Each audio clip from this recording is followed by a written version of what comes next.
It is Tuesday, 29th October 2024. Welcome to another edition of THG News Today with Mervyn Hanley right here on THG Network. Of course, our news is powered by Carl & Sons Unique Bakery on the island of St. Martin, with 3 locations on the island, in Coal Bay, on the Pontville, and at the St. Martin's Medical Center. Let me apologize for not being able to bring to you the news on yesterday. That was certainly due to technical difficulties beyond our control. Now, let's get right to the news right here on THG Network. We're going to begin the news on a sad note from the Virgin Islands, St. Croix, and this is from the Virgin Islands Consortium. On Sunday, the Virgin Islands Police Department issued 3 press releases regarding suspected suicides that occurred on St. Croix, while Government House released a statement mourning the loss of Virgin Islands Police Department officer Janley Cruz, one of the individuals involved. According to the Virgin Islands Police Department, Cruz, who served with the Virgin Islands Police Department's Executive Security Unit at Government House, was found unresponsive in his vehicle at Salt River Marina with a gunshot wound Saturday afternoon, and his death has been investigated as a suspected suicide. Government House expressed deep sorrow over Cruz's passing, noting his commitment to service and his positive influence among colleagues. The statement highlighted Cruz's enthusiasm, bright smile, and readiness to serve, and extended condolences to his family and friends. The other 2 suspected suicides involved a male resident at St. Croix condominiums and another man residing in Sweet Lime Village. In the St. Croix condominiums incident, the man was discovered unresponsive Saturday afternoon on his living room floor by his son, who alerted authorities after observing his in distress. Emergency responders confirmed his death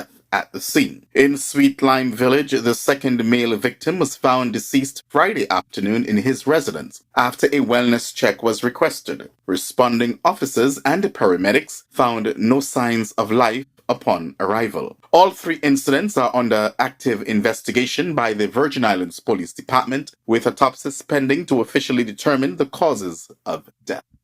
Of course, the media house, the Virgin Islands Consortium, they are reporting this as 3 suspected suicides. And this is separate incidents, of course. And this is very, very, very sad, very disturbing. And you know, each day, I keep saying this, we see people, whether in person or on social media, and we don't know what people are going through. And that is why it is very important to be courteous. You know, even if you may not like someone, just be courteous. Just be respectful, be courteous. Because you never know. You just never know. And you yourselves, you're going through problems and issues each day, whether family, whether it's financial, whether it's work, whatever it is. You have your stresses and pressures as well. So you'd like people to understand. So at the same time, you need to understand or at least, you know, give consideration to others and just be courteous for today. Try it one day and it will rub off on you. Yeah? Now let's go to Anguilla with some news. And this is a press statement from the Royal Anguilla Police Force. In the early hours of October 27th, a number of young individuals were socializing at the Lounge Sports Bar, with some of them gathered outside the premises when a shooting incident occurred, resulting in injuries. As a result, 4 young persons between the ages of 16 and 20 sustained injuries, including 3 females and 1 male. 3 of these injuries were reported as minor, while 1 person remains in critical but stable condition. 2 of the injured individuals have been treated and discharged from the hospital. 1 remains under observation, and the 4th individual is currently warded and receiving treatment. The Royal Anguilla Police Force is urging anyone with information related to this incident to come forward. Your cooperation is vital to help with this investigation and to ensure the safety of our community, according to the press statement. Anyone with details, however small, is encouraged to contact the Royal Anguilla Police Force at 911 or 264-497-2333 or 5333. I'm very happy how this turned out, even though it should not have happened in the first place. That, you know, there were no serious injuries per se. But while I was reading this, and I'm just thinking, what if things went south? What if this was serious where, you know, you had 4 people injured, I think, 4 shots? What if this could have gone different? I mean, come on. Oh, man. And the ages, 16 to 20? And finally, in our news this morning, of course, we have been breaking news to you regarding the change of government there on the island of Montserrat. with now Rueben Meade being the newly elected premier of Montserrat. And I'll just read here in detail. Following an extensive night of tallying votes, the 9 new members of the Montserrat Legislative Assembly have been officially revealed. The recently established United Alliance, under the leadership of former Premier Rueben Meade, successfully obtained 5 out of the 9 available seats, allowing the party to establish the new government. This significant victory led to the former ruling party, Movement for Change and Prosperity, relinquishing its grip on power. The United Alliance members representing the government are Meade, Ingrid Bafong, John Osborne, Veronica Dawson, and Dwayne Hickson.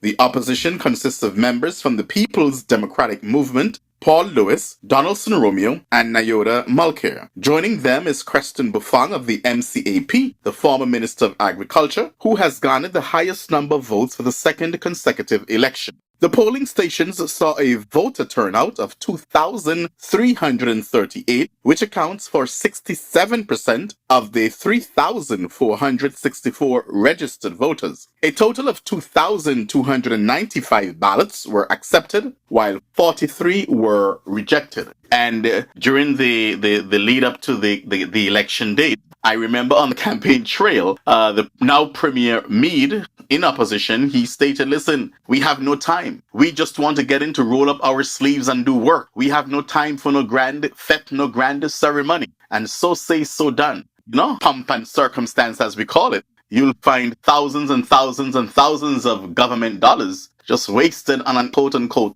inauguration ceremony. But he went straight to work. They had the swearing in at a community center, and it was done within 25 minutes. What else do you need? And that's what it is, because I realize that nowadays we have governments across the Caribbean, some of them, for most elections, you know, quote unquote, they have it on a Monday. You know, you can tell when either a Monday or a Tuesday, or whatever the case may be, just after the weekend or whatever. And then the party wins, and then they have to wait until the following Monday or the Sunday over the weekend to have a swearing in ceremony. For what? Just to put the island in more expense? That's what you campaign against, wastage. So I applaud the new government for doing this there in Montserrat. It's about getting elected and getting to work. There's no time of 4 or 5 days and not having a government sworn in. Waste of time and money. Ladies and gentlemen, that is our news for today. My name is Mervyn Henley, right here on THG Network. The news, of course, powered by Carl & Sons Unique Bakery on the island of St. Martin. Do join me again tomorrow morning, God's willing, at 6 o'clock Atlantic Standard Time for a similar present. May God continue to bless you.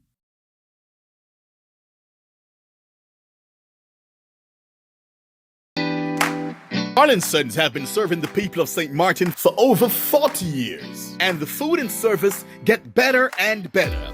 From early morning, customers flock to the bakery for their favorite sandwiches, cakes, pastries, you name it. First thing at mornings and last thing at afternoons, folks rush to Carl & Sons for simply the best.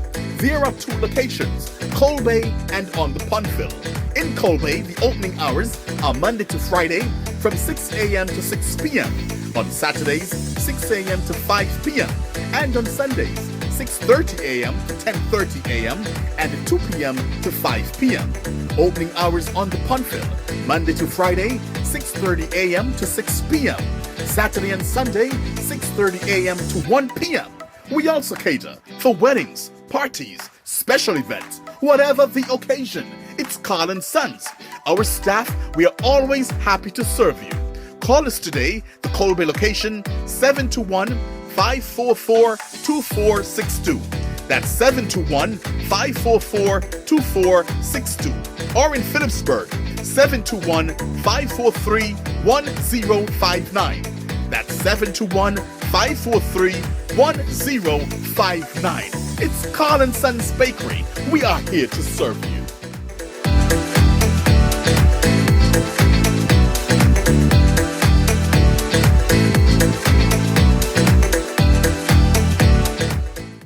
Nevis, satisfy your sweet tooth at Feaser's, the cozy spot in Charlestown, known for its mouth-watering ice cream and dal parade.